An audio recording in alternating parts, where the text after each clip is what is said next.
Hi friends, welcome back to my channel. ನಾನು ಇವತ್ತು ನಿಮಗೆ ಹಲಸಿನ ಹಣ್ಣು ಸೀಸನ್ ಆಗಿರೋದ್ರಿಂದ ಅದರಲ್ಲಿ ಇಡ್ಲಿನ ಯಾವ ರೀತಿ ಮಾಡೋದು ಅಂತ ನಿಮಗೆ ತೋರಿಸ್ಕೊಡ್ತಾ ಇದ್ದೀನಿ.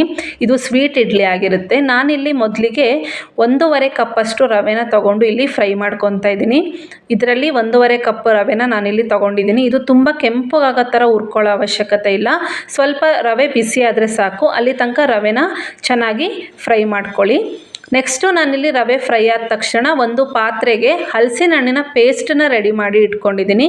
ನಾವು ಯಾವುದು ಲೋಟದಲ್ಲಿ 1.5 ಕಪ್ಪಷ್ಟು ರವೆ ತೊಗೊಂಡಿದ್ದೀವಿ ಅದೇ ಲೋಟದ ಅಳತೆಯಲ್ಲಿ 4 ಕಪ್ಪಷ್ಟು ಹಲಸಿನ ಹಣ್ಣಿನ ಪೇಸ್ಟನ್ನ ನಾನಿಲ್ಲಿ ಒಂದು ಪಾತ್ರೆಗೆ ಹಾಕ್ಕೊಂಡಿದ್ದೀನಿ.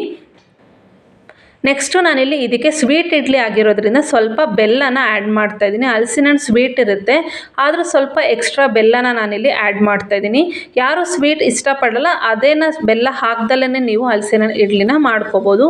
ನಾನಿಲ್ಲಿ ಈ ಥರ ಜೋನಿ ಬೆಲ್ಲನ ಯೂಸ್ ಮಾಡ್ತಾಯಿದ್ದೀನಿ ಫ್ರೆಂಡ್ಸ್. ಆಮೇಲೆ ಬೆಲ್ಲ ಆ್ಯಡ್ ಮಾಡಿದ ತಕ್ಷಣ ನಾವು ರವೆನ ಫ್ರೈ ಮಾಡಿ ಇಟ್ಕೊಂಡಿರ್ತೀವಲ್ಲ ಅದನ್ನು ಹಾಕ್ಕೊಂಡು ಚೆನ್ನಾಗಿ ಮಿಕ್ಸ್ ಮಾಡಿ ಇಟ್ಕೋಬೇಕು. ರವೆ ಮತ್ತು ಹಲಸಿನ ಹಣ್ಣಿನ ಪೇಸ್ಟು ಎರಡೂ ಕೂಡ ಚೆನ್ನಾಗಿ ಕೂಡ್ಕೋಬೇಕು. ಆ ಥರ ಇದನ್ನು ಚೆನ್ನಾಗಿ ಮಿಕ್ಸ್ ಮಾಡಿ, ನಿಮಗೆ ನೀರು ಸ್ವಲ್ಪ ಬೇಕು ಅನಿಸಿದ್ರೆ ಸ್ವಲ್ಪ ನೀರು ಹಾಕಿ ಮಿಕ್ಸ್ ಮಾಡಿ ಇಡ್ಬೋದು. ಇದನ್ನು ನಾನು ಓವರ್ ನೈಟ್ ಇದೇ ಥರ ಇಡಬೇಕು. ಇದನ್ನು ಎರಡು ಮಿಕ್ಸ್ ಮಾಡಿ ಓವರ್ ನೈಟ್ ಬಿಡಬೇಕು. ನೆಕ್ಸ್ಟ್ ಡೇ ಮಾರ್ನಿಂಗು ನೋಡಿ ಈ ಕನ್ಸಿಸ್ಟೆನ್ಸಿ ಬಂದಿರುತ್ತೆ ಹಿಟ್ಟು. ಇದು ಸ್ವಲ್ಪ ನೀರು ಕಡಿಮೆ ಆಯಿತು ಅನಿಸಿದ್ರೆ ನೀವು ಸ್ವಲ್ಪ ನೀರನ್ನು ಆ್ಯಡ್ ಮಾಡಿಕೊಂಡು 1 ಚಿಟಿಕೆಯಷ್ಟು ಉಪ್ಪನ್ನ ಇದಕ್ಕೆ ಆ್ಯಡ್ ಮಾಡ್ಕೋಬೇಕು ಫ್ರೆಂಡ್ಸ್. ನೆಕ್ಸ್ಟು ನಾನು ನೋಡಿ ಇಲ್ಲಿ ಇಡ್ಲಿ ಪಾತ್ರೆಗೆ ಇಡ್ಲಿನ ಹಾಕೋತಾ ಇದ್ದೀನಿ. ಈ ಇಡ್ಲಿ ಹಿಟ್ಟಿಗೆ ಉದ್ದಿನಬೇಳೆ ಬೇಡ, ಸೋಡಾ ಬೇಡ, ಅಕ್ಕಿ ಬೇಡ. ನೀವು ದಿಢೀರಾಗಿ ಮಕ್ಕಳಿಗೂ ಕೂಡ ಸ್ವೀಟ್ ಇಷ್ಟಪಡೋದ್ರಿಂದ ಮಕ್ಕಳಿಗೂ ಮಾಡಿಕೊಡ್ಬೋದು, ಖುಷಿಯಿಂದ ತಿಂತಾರೆ. ತುಂಬಾ ಚೆನ್ನಾಗಿರುತ್ತೆ. ಇದಕ್ಕೆ ಚಟ್ನಿ ಏನೂ ಮಾಡ್ಕೊಳ್ಳೋದು ಬೇಡ, ಹಾಗೆ ತುಪ್ಪದ ಜೊತೆ ಇದನ್ನು ಚೆನ್ನಾಗಿ ತಿನ್ಬೋದು. ಸಾಫ್ಟ್ ಇರುತ್ತೆ ಫ್ರೆಂಡ್ಸ್. ನಾನಿಲ್ಲೀಗ ಇಡ್ಲಿ ಪ್ಲೇಟಿಗೆ ಎಲ್ಲ ಇಡ್ಲಿ ಹಿಟ್ಟನ್ನು ಹಾಕೋತಾ ಇದ್ದೀನಿ. ನೆಕ್ಸ್ಟು ಇಲ್ಲಿ ನಾನು ಇಡ್ಲಿನ ಬೇಯ್ಕೊಳ್ಳೋಕ್ಕೆ ಇಟ್ಕೋತಾ ಇದ್ದೀನಿ ಫ್ರೆಂಡ್ಸ್.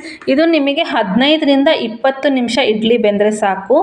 ಇದೇ ಥರ 15ರಿಂದ 20 ನಿಮಿಷ ನಾನಿಲ್ಲಿ ಲಿಡ್ನ ಕ್ಲೋಸ್ ಮಾಡಿ ಇದನ್ನು 15ರಿಂದ 20 ನಿಮಿಷ ನಾನು ಬೇಯಿಸ್ಕೊತಾ ಇದ್ದೀನಿ. ಅಷ್ಟರಲ್ಲೇ ಚೆನ್ನಾಗಿ ಇದನ್ನು ಇಡ್ಲಿ ಬೆಂದಿರುತ್ತೆ.